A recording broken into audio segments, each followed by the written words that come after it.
আসসালামু আলাইকুম। এসএসসি ২০২৬ সালের পরীক্ষার্থীরা তোমাদের ফর্ম ফিল আপ খুব দ্রুতই শুরু হয়ে যাবে।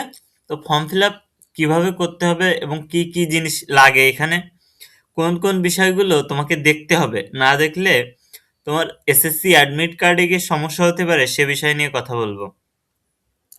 এখন কথা হচ্ছে তোমাদের এখানে কত টাকা নিতে পারে এবং কিভাবে করবে এটা। প্রথমত তোমাকে টিচাররা ডেকে ওইখানে তোমার একটা শিট দিবে। শিট মানে একটা খাতা দিবে, ওখানে সই করতে হবে। যেখানে তোমার হচ্ছে দেখতে হবে তোমার নাম, তোমার সবকিছু, তোমার নিজস্ব সবকিছু ঠিক আছে কিনা। তোমার নাম এবং তোমার বাবা-মার নাম এবং তোমার ছবিটা ঠিক আছে কিনা। বুঝছো? ঠিক থাকলে তুমি সই করে দিবা। এরপর তোমার এখানে টাকা লাগতে পারে। তো বোর্ড থেকে যে বোর্ড ফি নির্ধারণ করা হয়েছে বিজ্ঞান বিভাগের জন্য ২২৪০ টাকা মতো হইতে পারে।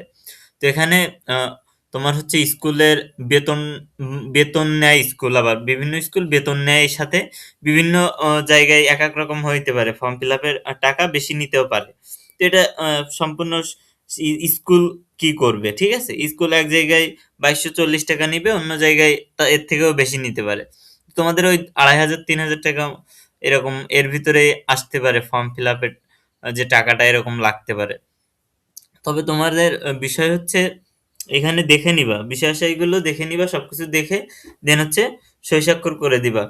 নইলে কিন্তু অ্যাডমিট কার্ড নিতে গেলে পরে সমস্যায় পড়তে পারো।